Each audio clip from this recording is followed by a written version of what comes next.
को बुलाने का कितना आसान तरीका है। अगर मुस्तफा को अपने घरों में बुलाना है तो दुरूद पाक का विर्द कर लो। किसका?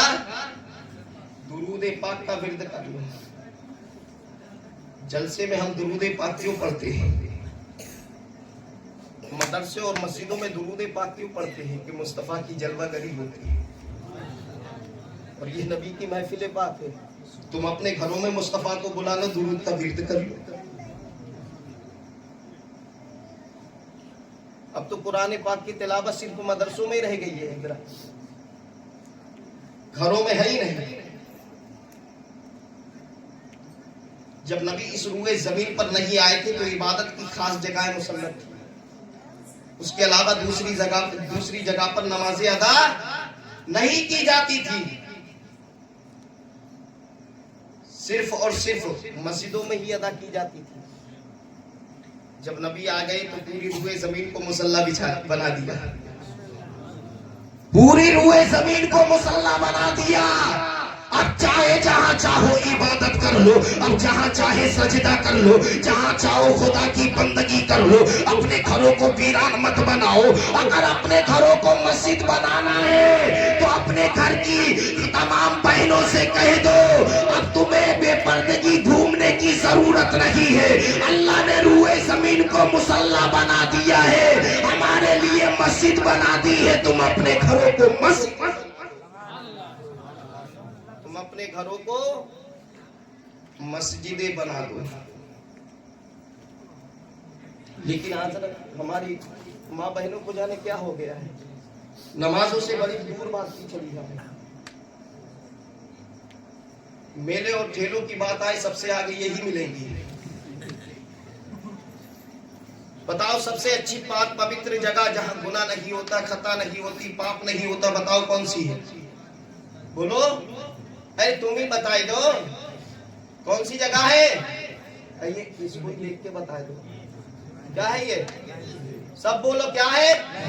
क्या है? जहाँ गुनाह नहीं हो सकता है, जहाँ पाप नहीं हो सकता है, तो सबसे पवित्र जगह मस्जिद है। तो मुझे बताओ उस मुआशरे की बेटियों को मस्जिद में जाने की इजाजत नहीं है, उस मुआशरे की बहन को मस्जिद में जाने की इजाजत नहीं है। तो मुझे बताओ उस बेटी को मेले और ठेलों में किसने इजाजत दे दी है? इमाम बाड़ों पर किसने इजाजत दे दी है? अगर तुम अच्छे भाई बनना चाहते हो तो इन मेले और ठेलों से इन मुआशरे की बेटियों को रोको।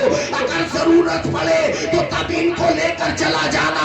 अगर इनके बगैर कोई काम ना होता हो तब लेकर चला जाना। लेकिन याद रखना ये तुम्हारे मार्केटों में दिखाने के लिए नहीं है, ये तो तुम्हारे घर की जीनत है। इस जीनत को कभी दिखाया नहीं जाता बल्कि पर्दे में छुपा कर रखा जाता है। पर्दे में छुपा कर रखा जाता है। और तुम कहाँ रख रहे हो? बोलो। आज तो हजरत रिवाज इतना गलत हो गया है, मार्केट में जब तक कि जिस माचिस की डिब्बी पे अगर औरत की तस्वीर ना हो वो माचिस भी शाये नहीं होती है। औरत को इतना हल्के में ले लिया है। लेकिन मेरे मुआशरे की बहनों, तुम हल्के में गिनने वाली नहीं है, क्योंकि तुम्हारी ही कोख से ऐसे ऐसे लाल जन्म लिए हैं जिसको जमाना याद, ऐसे ऐसे लाल जन्म लिए हैं। याद रखना कि तमाम वलियों का सरदार कोई और नहीं है। कुतबे रब्बानी साहबा से लामसल साहबा से लासानी गौसे सिमदानी सैयदना शेख बड़े पीर गौसे आजम है। वो गौस ऐसा है जो पैदा नहीं हुआ था तब भी वली है, पैदा हो गया तब भी वली है, माँ के शिकम के अंदर है तब भी वली है। और ऐसा वली है, ऐसा वली है और तमाम वलियों का सरदार,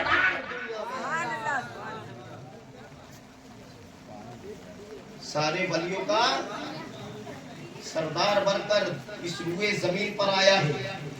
लेकिन याद रखना जिस तरीके से मेरे नबी तमाम नबियों में आला, बोलो, इसी तरीके से सरकार गौसे आजम तमाम वलियों में आला। इधर नबियों का सरदार गौसे आजम वलियों का सरदार,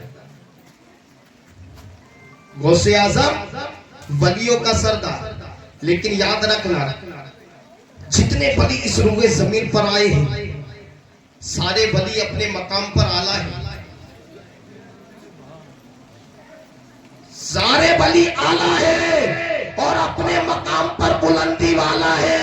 लेकिन याद रखना, अब हमारे भारत का राजा कोई और नहीं है, ख्वाजा गरीब नवाज है, बहुत आला है, इनका मर्तबा ऊंचा है। निजामुद्दीन औलिया है, आला है, इनका मर्तबा बहुत आला है। इमाम अहमद रजा कौन है, आला है, इनका मर्तबा बुलंद है। शमसुल औलिया आला है, इनका मर्तबा बहुत बुलंद है।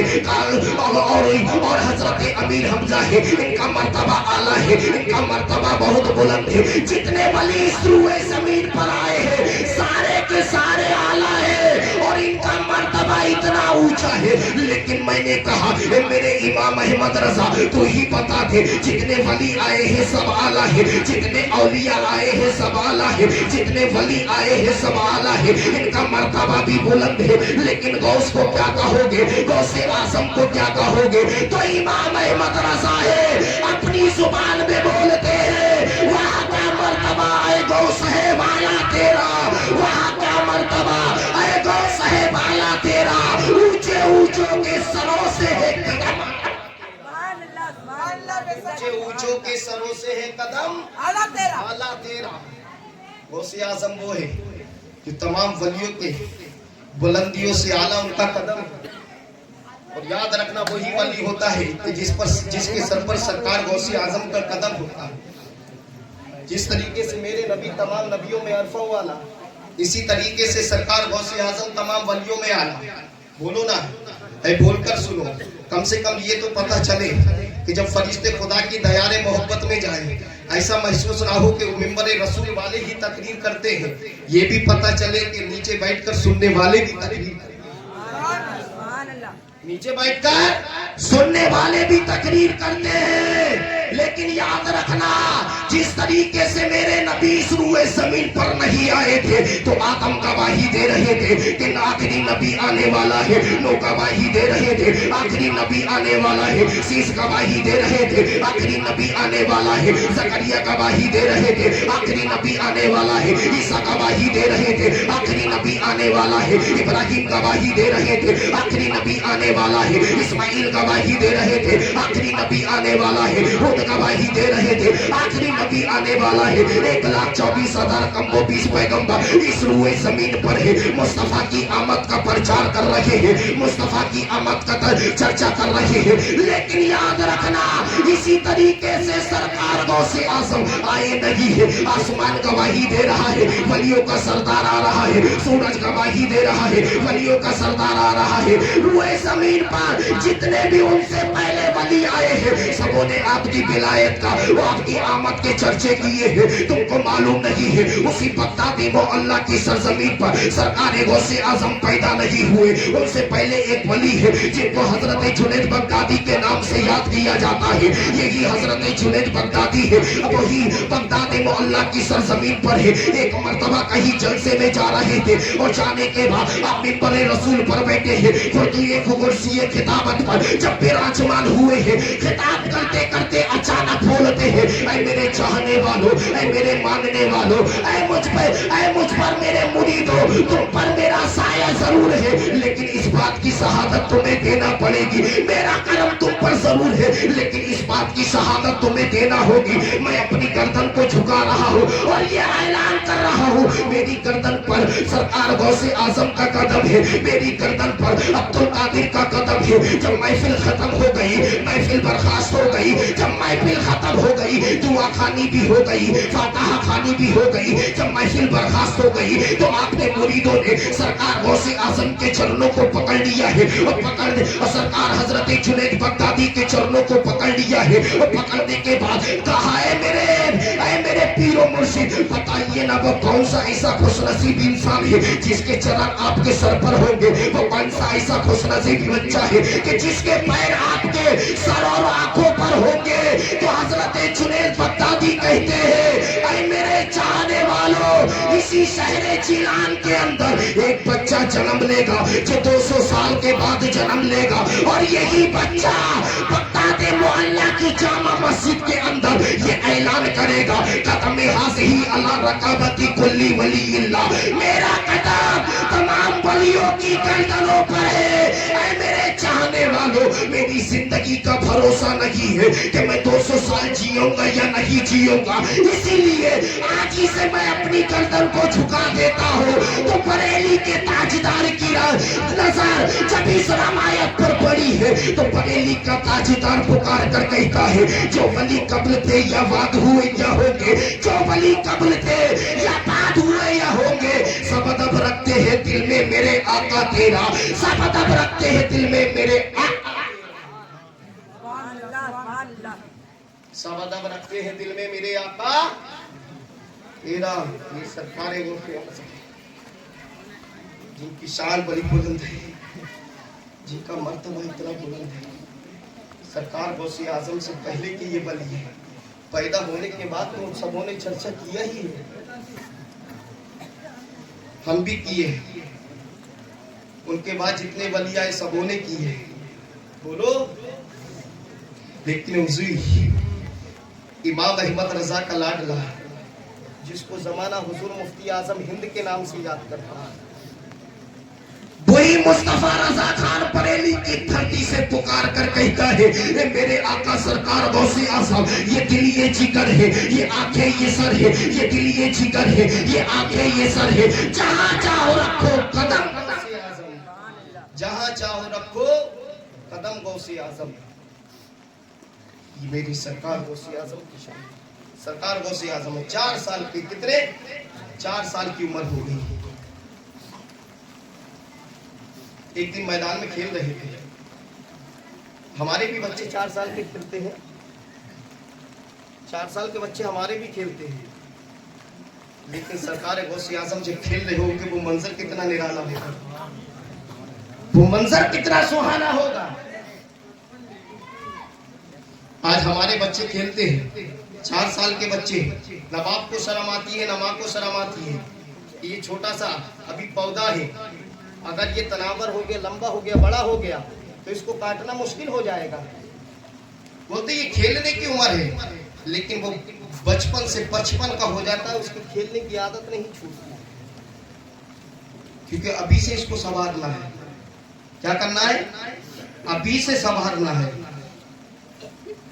कभी गिल्ली डंडा खेलता है, कभी बैट बल्ला खेलता है, कभी कोई कोई से खेल खेलता है। इस्लाम में बहुत सारे खेल जायज है, तीर अंदाजी करना, दौड़ लगाना, घोड़े की दौड़ करना, ये सब खेल जायज है इस्लाम में। करते क्यों नहीं हो? लकड़ी खेलो, अपनी औलाद को भी खिलाओ, खुद खेलो।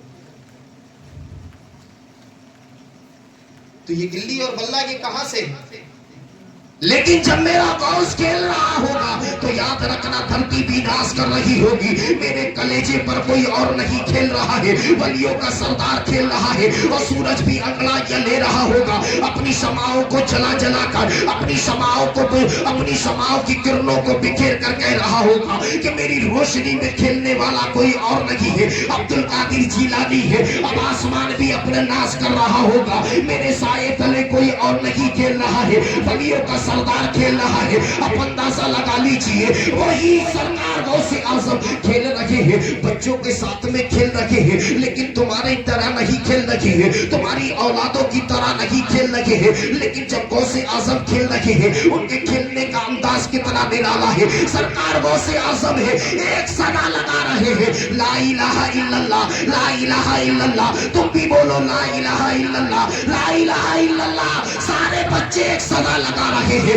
मोहम्मद रसूलुल्लाह, मोहम्मद रसूलुल्लाह, मोहम्मद रसूलुल्लाह। लेकिन आज तुम खेल रहे हो तो ये कौन सा खेल है?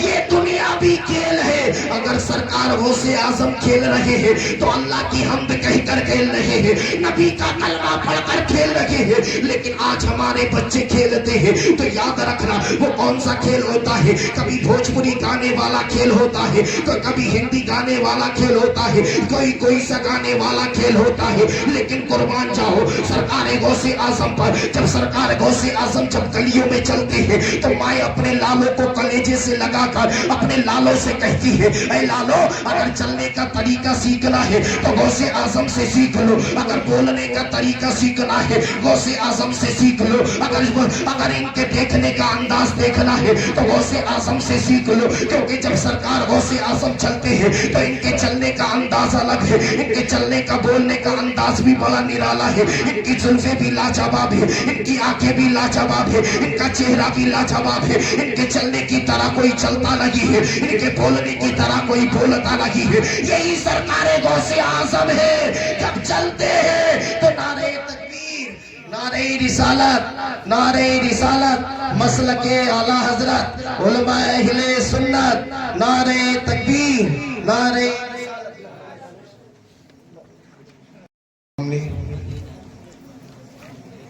हुजूर अहमद मियां साहब भी तशरीफ ला चुके हैं।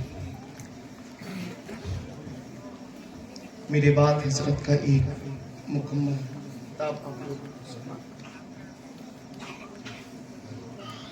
अब हजरत आए तो समझ लो मेरी खत्म कर लीजिए।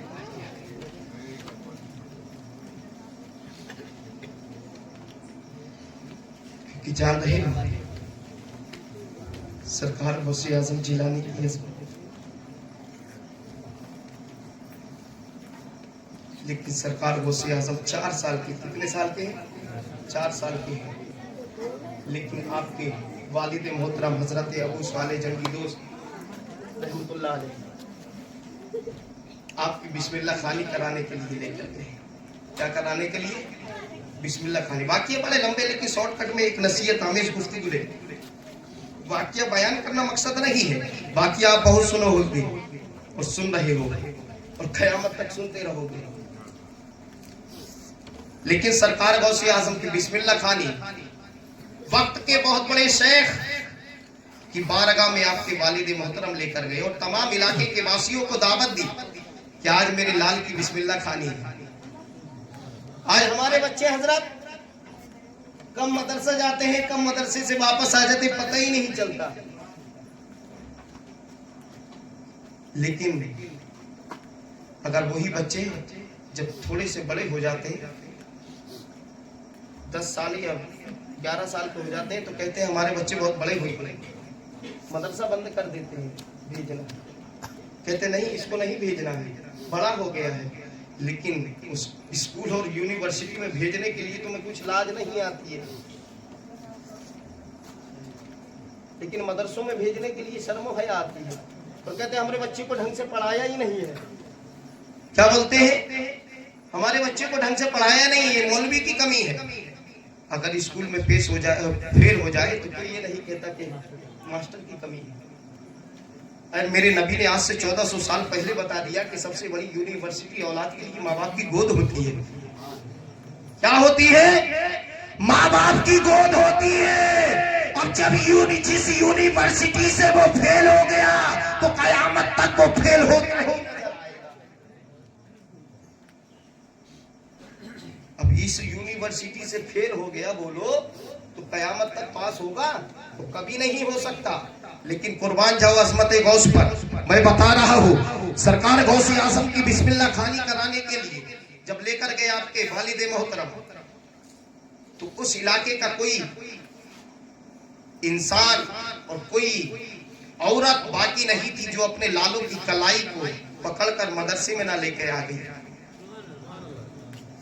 क्यों? कि जब सरकार चलते हैं, गौसे आजम चलते हैं, तो उनकी चलने की तरह कोई चलता नहीं है, इनके बोलने की तरह कोई बोलता नहीं है। जैसे ही सरकारे गौसे आजम है उस्ताद मोहतरम की बारगाह में पहुंचे हैं, तारीख बताती है, जैसा कि और बच्चों को बैठने का ढंग भी बताया जाता है, उनको सलीका भी बताया जाता है, लेकिन मेरे गौस को बताया नहीं, ना सलीका ना ढंग। गौसे आजम खुद ब खुद बैठ गए हैं। लेकिन जैसे ही उस्ताद ने कहा है बेटा आज तुम्हारी बिस्मिल्लाह खानी है, चलो पढ़िए। आपने औज़ुबिल्लाह बिस्मिल्लाह उस्ताद मोहतरम ने पढ़ी है, आपने भी पढ़ लिया है। अब इधर कुरान पढ़ने के लिए आपके उस्ताद मोहतरम बोलते हैं बेटा पढ़िए अल्हम्दुलिल्लाहि रब्बिल आलमीन। जैसे ही सूरह फातिहा की तिलावत की है, लेकिन आप खामोश हो जाते। क्या हो जाते हैं? खामोश हो जाते हैं। लेकिन पढ़ते नहीं है। अब उस्ताद इधर से इसरार कर रहे हैं, इधर से इनकार हो रहा है, कुछ बोल नहीं रहे हैं, कुछ बोलते नहीं है। सरकार गौसी आजम बैठे के बैठे ही रह गए। अब वो उस्ताद जलाल में आकर कहते हैं, अरे अब्दुल कादिर पढ़ते क्यों नहीं हो? अपने रब के कलाम को पढ़ो ना, कुरान अजीम को पढ़ो ना। जब इतना कहा है, सरकार गौसी आजम ने सूरह फातिहा को भी पढ़ दिया है, पहला पारा भी पढ़ दिया है, दूसरा पारा भी मुकम्मल पढ़ दिया है, तीसरा पारा भी मुकम्मल पढ़ दिया है, चौथा पारा भी मुकम्मल पढ़ दिया है। मुकम्मल 10 पारों को सरकार की बारगाह में सुना दिया है। लेकिन गौसे आजम को उस्ताद देख रहे हैं, देख से देख कर हैरत कर रहे हैं कि अभी पढ़ने के लिए बोल रहा था तो पढ़ भी नहीं रहा था, अब तो रुकता भी नहीं है। अब मामा समझ में नहीं आ रहा है ये क्या मामला है कि अभी पढ़ने के लिए कह रहा था, पढ़ भी नहीं रहा था, अब तो रुक भी नहीं रहा है। सरकार गौसे आजम ने 11वां पारा मुकम्मल पढ़ दिया है, 12वां भी पढ़ दिया है, 13वां भी पढ़ दिया है, 14वां भी पढ़ दिया है, 15 पारों को मुकम्मल पढ़ दिया है। तमाम इलाके के वासी हैरान है, लेकिन अब्दुल कादिर ने 15 पारे मुकम्मल हिफ्ज़ कुरान सुना दिया है। तमाम हैरत से देख रहे हैं, हैरत से देखते चले जा रहे हैं। 16वां भी पढ़ दिया, 17वां भी पढ़ दिया। एक रवायत में है आपने 18 पारे मुकम्मल हाफिज कुरान बनकर सुना दिए हैं। अब अंदाजा लगा लीजिए, जब 18 पारे सुना दिए हैं तो हैरत से उस्ताद देख रहे हैं, तमाम मजमा भी हैरत से देख रहा है। आखिर ये क्या हो गया कि पहली मर्तबा मदरसे में आया है लेकिन 18 पारों का हाफिज बन गया। पहली बिस्मिल्लाह खानी आज हुई है, 18 पारों का हाफिज बन गया। उस्ताद बोलते हैं, ऐ मेरे सागिर अब्दुल कादिर आगे और पढ़िए ना। कहा सरकार मैंने यही तक याद किया था, आगे पढ़ नहीं सकता हूँ। बोले तुमने कैसे याद कर लिया? पहला मदरसा आज है, पहला दिन आज है, पहली नशिस्त आज है, लेकिन तुमने कैसे याद कर लिया? कहा ये मैंने याद नहीं किया है, ये मेरी माँ का फैज है। मेरी माँ 18 पारों की हाफिज कुरान थी, मैंने अपनी माँ की शिकम के अंदर सुन सुनकर याद कर लिया है। अल्लाहू अकबर। सरकार गौसे आजम ने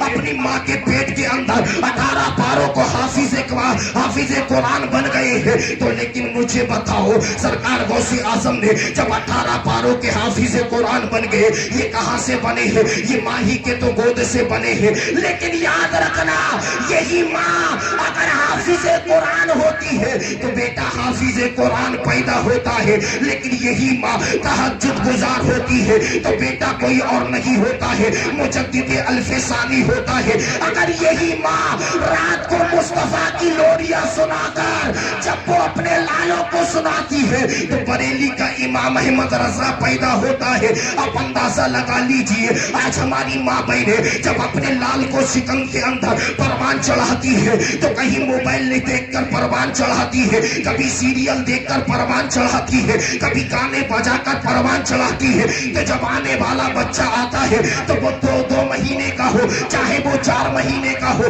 तो मोबाइल को पकड़ता हुआ नजर आता है। साल भर का हो वो भी मोबाइल मांगता है, 2 साल का हो वो भी मोबाइल मांगता है। क्योंकि मुस्तफा फरमाते हैं कि अगर माँ जैसी कैफियत देखती है तो आने वाला बच्चा जो आता है वही कैफियत लेकर आता है, वही मंजर लेकर आता है। अगर तू कुरान की तिलावत करती हुई अपने लालों को परवान चढ़ाती तो तेरा बेटा हाफिज कुरान, तेरा बेटा हाफिज कुरान बनकर।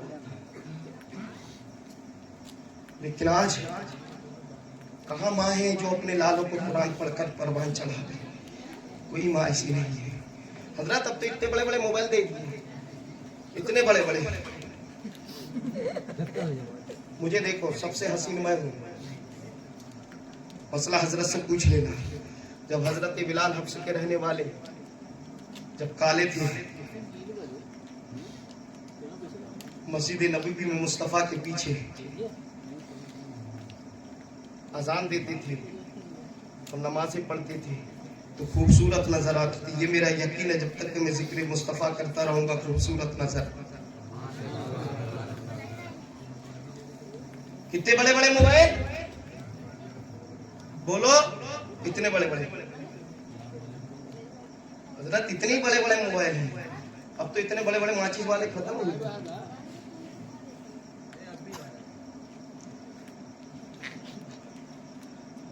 वो दूसरी फीलिंग के लोग हैं जो इतना बड़ा देते हैं, मुझे उस तरफ नहीं जाना। लेकिन नौजवानों से माफी चाहूंगा, लेकिन ये बड़े बड़े मोबाइलों से बंद कर दो, क्योंकि मियाँ बीबी के अंदर अगर फुतूर पैदा करता है ये मोबाइल ही करता है। अगर तलाकें बाकी होती हैं इसी मोबाइल से होती हैं। क्या मुझे बताओ, पहले के दौर में मोबाइल चलते थे? हाँ? पहले के मोबाइल में कोई तार वाला सिस्टम भी नहीं था। जब सरकार गौसे आजम ने बगदाद मोहल्ला के अंदर ये ऐलान किया था, मेरा कदम तमाम वलियों की गर्दनों पर है, तो पूरी दुनिया के अंदर ये सदा गूंजी थी। तो उस वक्त भारत का राजा कहीं और नहीं था, वो खुरासान की पहाड़ी में इबादत महू था।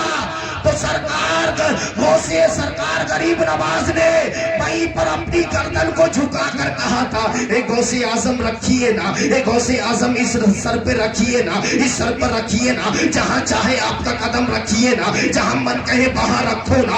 अब अंदाजा लगा लो, उस वक्त कोई फोन नहीं था तो पूरी दुनिया गूंज रही थी। लेकिन याद रखना, आज तुम भरोसा कर रहे हो ये 2 इंच के मोबाइल पर। ये मोबाइल क्या है, खत्म हो सकता है। बैटरी क्या है, डाउन हो सकती है। डिस्प्ले क्या है, खत्म हो सकता है। ये मेमोरी क्या है, ये फूट सकती है। ये चिप क्या है, ये टूट सकती है। ये सिम क्या है, खत्म हो सकते हैं। लेकिन याद रखना, हम गौसे आजम के दीवाने हैं। लोहे की मशीन पर भरोसा नहीं करते, हम भरोसा करते हैं तो अताए रहमतुल लिल आलमीन इस पे करते हैं। तो इसलिए इन मोबाइलों को छोड़, मेरी माँ बहनों, अगर तलाक से बचना है इस मोबाइल को छोड़ दो। हजरत 2013 या 14 की बात है, कानपुर से एक पेपर निकलता है, कानपुर या ये लखनऊ से, सुन्नी नहीं दुनिया। तो सितंबर की बात रही है, तो उसमें लिखा हुआ था एक नौजवान रात की तारीकी में सो रहा था, तो वो कुछ आदत से बाहर चला गया।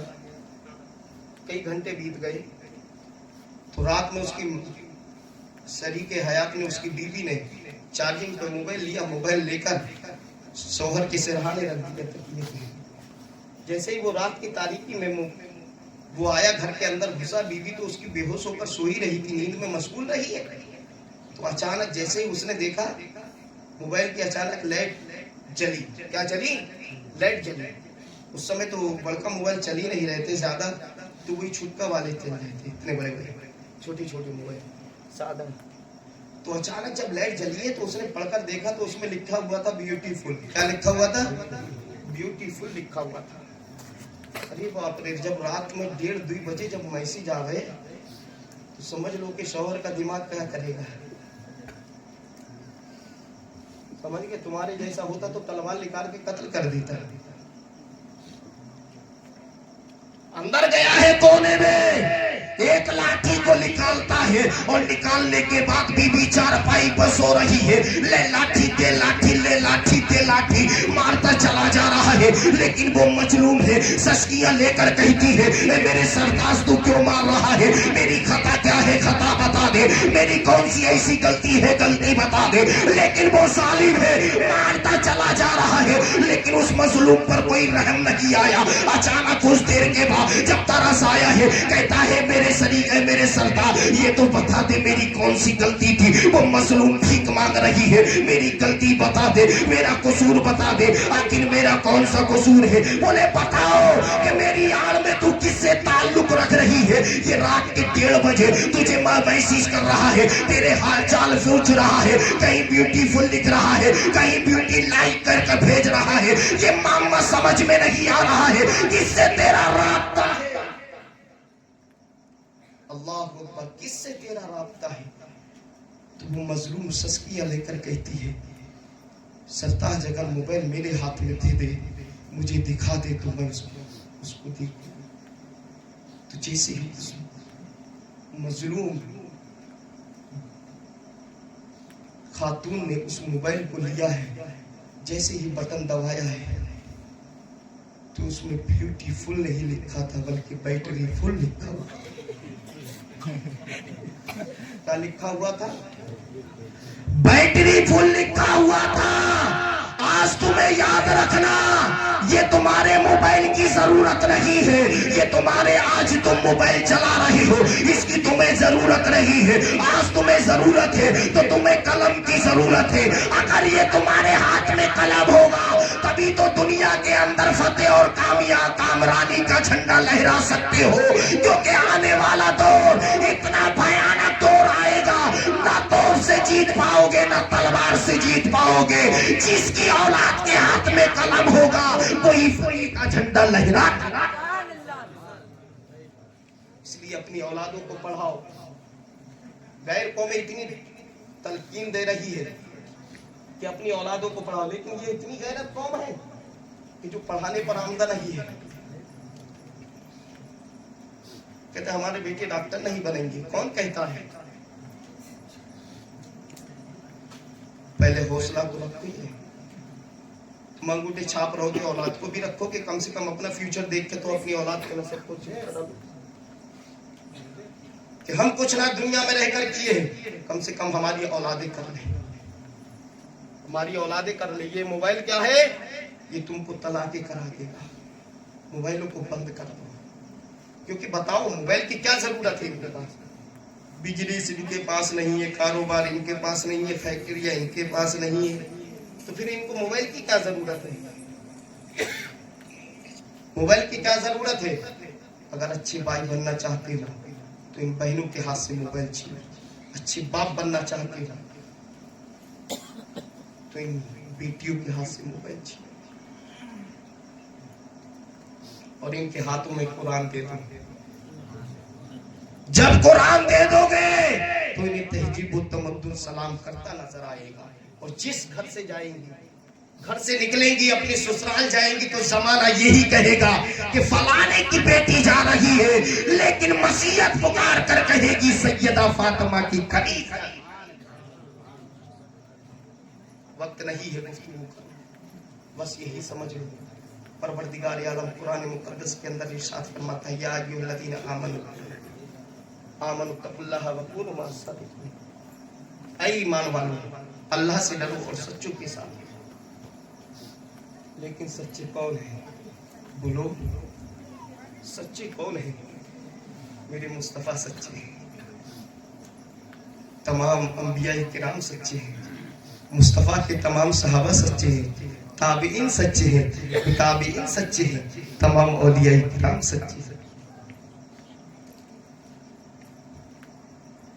आज तो बहुत सारे सच्चे कहते हम पीर साहब हम सच्चे हैं, समझ गए? जितना टेढ़ा डंडा होगा कहाते वही वो सबसे बड़ा पीर है। बड़का बड़का लंबा लंबा बाल रखेगा कहाते सबसे बड़ा पीर है। जब पीर साहब चलाते तो पीछे से देखो पता ही नहीं चलता कि आप जा रही हैं या आप जा रही हैं। और उनके हाथ में अंगूठी देखो तो अल्लाह अकबर, 10-10 अंगूठियां उनके हाथों में रहती है, समझ में नहीं आता, पूरा विसाख खाना ही साथ में लेके चलते हैं। ऐसे ऐसे पीर घूम रहे हैं। लेकिन अल्हम्दुलिल्लाह जैसा पीर होना चाहिए तो बरेली की खानकाह में मौजूद है। पीर वो होता है जिसको देखकर खुदा याद आ जावे। पीर वो होता है जिसको देखकर मस्जिद की नमाजें याद आ जावे, मस्जिद की सफे याद आ जावे। वहाँ पीर वो होता है जिसे देखकर हमें अपनी सजदागाह याद आ जावे। और पीर वो होता है जिसे देखकर मुस्तफा की अदाएं। और वही आज हमारे जौनपुर के अंदर एक खानकाह आज भी जिंदा है। बोलो ऐ तड़पकर बोलो, एक खानकाह आज भी जिंदा है, जिस खानकाह को शमशिया, खानकाह शमशिया, शमसुद्दीन रहमतुल्लाह अलैह मुसन्निफ कानून शरीयत, जो पूरी दुनिया में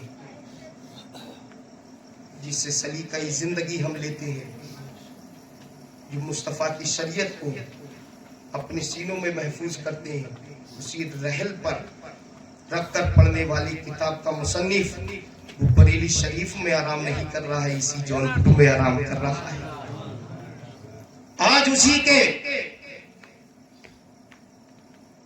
आज उसी अल्लाह के वली का एक पोता आपकी निगाहों के सामने अहमद मियां वतज़िल्लुल आली रौनक की स्टेज ये बताएंगे।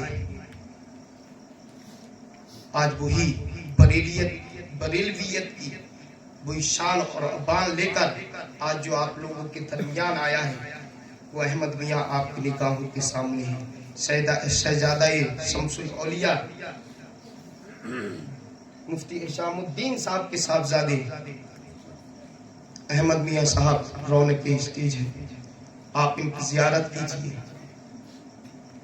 आज वही मिशन जो इमाम अहमद रजा ने पूरी दुनिया के अंदर मुस्तफ़ा जाने रहमत सल्लल्लाहु ताला अलैहि वसल्लम की मोहब्बत का पट्टा जो आज पूरे दुनिया में पहनाया है, तो आज उसी पट्टे को लेकर आप लोगों के दरमियान अहमद मियां तशरीफ फरमा।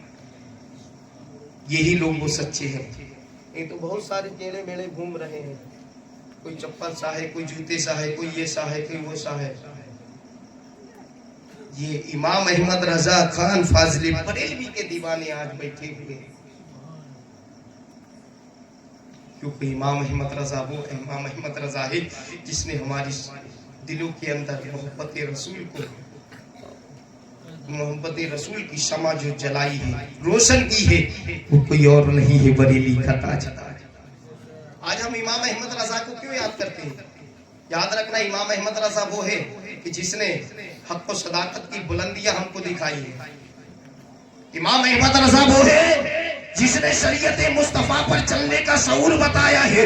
इमाम अहमद रजा वो है जिसने मुस्तफा जाने रहमत की किरणें पूरी दुनिया के अंदर आम किया है। लेकिन याद रखना, आज दुनिया में इमाम अहमद रजा को न जाने क्या क्या बकवास करते हैं, तुम्हें पता नहीं है। जब मेरा इमाम अहमद रजा खान फाजिल बरेलवी जब यही हज बैतुल्लाह के लिए जब गुजरात की सरहद पर पहुंचा था, तो किसी चाहने वाले ने कहा था, मेरे इमाम अहमद रजा अपनी जुबान में थोड़ी नरमी लाया करो, जब अकीदों से गुफ्तगू किया करो तो थोड़ी नरमी लाया करो। तो मेरे इमाम अहमद रजा ने कहा था, खामोश रहो वरना जुबान खींच ली जाएगी। तुम्हें पता नहीं है ये वाजिबुल कत्ल है, इन्हें कत्ल करने का इरादा है, ये इनको कत्ल करने का हुक्म है। मेरे पास वो तलवार नहीं है जो जुल्फ़िकार हजरत अली के हाथ में थी। तो उसी वक्त चाहने वाले ने कहा था, मेरे इमाम अहमद रजा तलवार नहीं है तो क्या हुआ, कलम तो है, कलम तो है।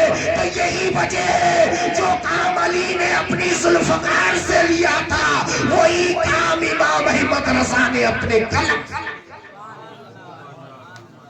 काम इमाम अहमद रजा ने अपने कलम से लिया है। आज उसी इमाम अहमद रजा पर तुम उंगली उठा रहे हो। उन लोगों के लिए ऐलान है कि इसको उल्फत का उन्हें हथियार देना चाहिए, इसको उल्फत का उन्हें हथियार देना चाहिए। प्यार जो करता है उन्हें प्यार देना चाहिए। और मसलक अहमद रजा से जो भी रखता है जलाल की चौराहे पे इसको मार देना चाहिए। और यही डंके की चोट पर बोलता हूँ कि रोशनी अपनी निगाहों की बढ़ाकर चल दिए, रोशनी अपनी निगाहों की बढ़ाकर चल दिए। हम बरेली शहर का सुरमा लगाकर चल दिए। और जिस तरह पिशान से गुजरा मेरा अहमद रजा, बदअकीदे भेड़िए सब तुम बदअकीदे भेड़िए सब तुम दबा कर चल दिए। वक्त नहीं है कुछ गुफ्तगू करो, बस यही सोच लो कि यही सच्चे लोग हैं।